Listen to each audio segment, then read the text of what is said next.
Ainda em relação ao problema da substancialidade da alma, do ponto de vista da antropologia filosófica, vamos verificar qual é o fim último do ser humano, do ponto de vista dos filósofos, né? Então, também o problema do fim último do ser humano segue o caminho já traçado anteriormente, né, pelas soluções elaboradas pelos diferentes autores para o problema da natureza da alma e da sua substancialidade. São três as soluções básicas, né? Primeira, a extinção do ser do homem com a morte. Depois, a sobrevivência da alma após a morte do corpo. E ainda a posição agnóstica. Então, são três soluções para esse problema, né? Nós vamos desenvolver mais os dois últimos pontos, ou seja, a sobrevivência da alma após a morte do corpo, né? Defendida principalmente na Idade Média, a partir do desenvolvimento da cristandade, né? E a posição agnóstica mais tarde já com Kant, né? Kant e Hume, né? Mas então nós vamos desenvolver essas duas soluções mais profundamente. Mas em relação ao primeiro ponto, que é a extinção do ser do homem com a morte, né? A morte não somente marca o fim do corpo para eles, né? Como de todo o ser do homem, a alma inclusive. Tá? Esta tese, que até o fim do século passado havia encontrado o apoio de pouquíssimos pensadores, né? Ou seja, a partir de Feuerbach, Marx, Comte e Nietzsche, principalmente, né? Passou a ser a tese mais seguida. Atualmente é defendida pela maior parte dos existencialistas, dos neopositivistas, dos materialistas, dos marxistas, dos estruturalistas e por muitos outros ainda. Certo? Então essa aí é a tese que é aceita, né, pela grande maioria dos pensadores da atualidade. Vejamos agora a segunda tese, que é a da sobrevivência da alma após a morte do corpo. Essa tese avançada no campo filosófico, primeiramente por Pitágoras, Sócrates e Platão, foi em seguida retomada e desenvolvida com ampla argumentação por quase todos os filósofos medievais e modernos. Entre os argumentos mais sugestivos a favor da imortalidade da alma, vamos destacar os seguintes. O argumento de Platão.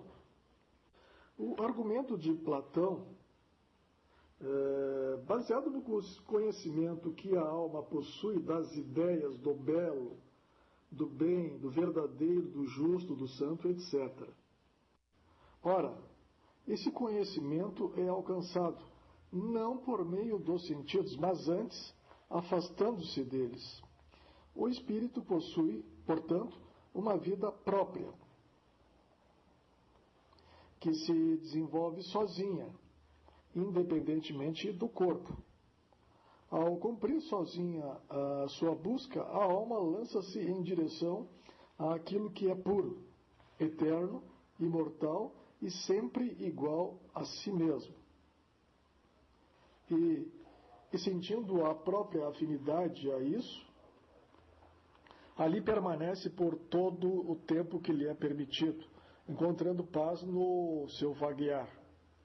E, posta em contato com tal realidade, permanece ela mesmo constante e imutável. A afinidade, o parentesco com a ideia, que é eterna, é o fundamento do argumento platônico. Enquanto espírito, a nossa alma é feita para a ideia. Dela se alimenta e por ela vive a vida do espírito. Mas a ideia é eterna, imutável. Consequentemente, a nossa alma que é afim a ela e vive dela, é também eterna e imutável. O argumento B é o argumento de Santo Agostinho. Baseado também no conhecimento da verdade eterna. A alma, diz Agostinho, no conhecimento intelectivo atinge a verdade. Ora, enquanto sede da verdade, a alma é imortal, da mesma forma que aquela.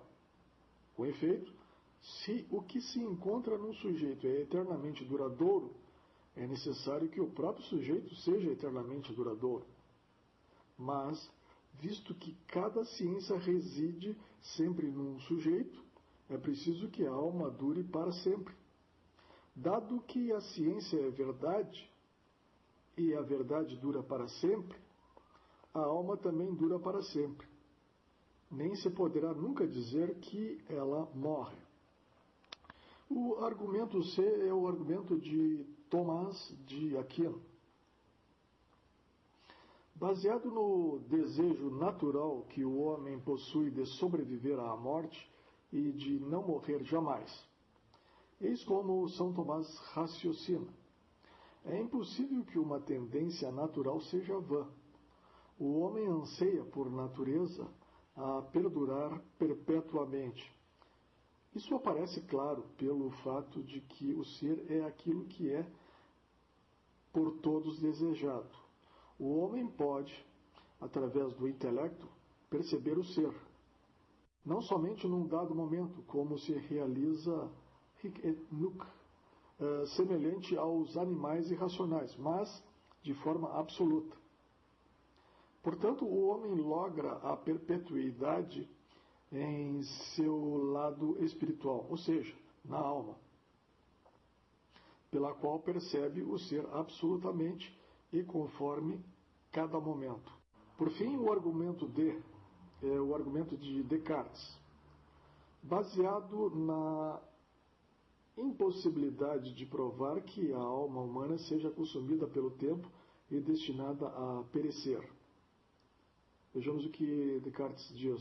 Não temos nenhum argumento e nenhum exemplo que nos persuada que a morte ou o aniquilamento de uma substância, como o espírito, deva seguir-se a uma causa tão insignificante quanto uma mudança de figura, a qual não é outra coisa que uma forma, e além disso uma forma do corpo e não do espírito.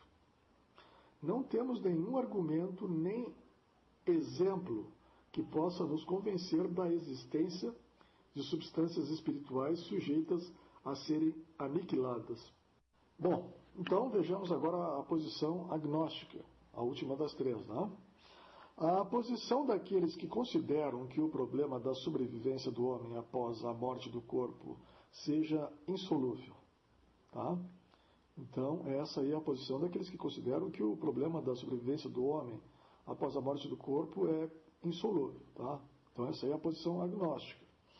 Indícios desta posição encontram-se já em alguns filósofos da Idade Média, Abelardo, Scoto, Ockham, e no Renascimento, com Valla, Zabarella e Gaetano. No entanto, torna-se uma posição muito seguida a partir do momento em que ela é aprovada por dois dos expoentes máximos da filosofia moderna, ou seja, Hume e Kant, que, como sabemos, em virtude de seus postulados epistemológicos, sustentam que a esfera da realidade objetiva, seja ela material ou espiritual, é inacessível à nossa mente. A posição agnóstica é muito difundida até em nossos dias. Existem, hoje, muitos estudiosos que não negam a imortalidade da alma. Porém, consideram não ser possível resolver esse problema por meio de provas obtidas pela metafísica.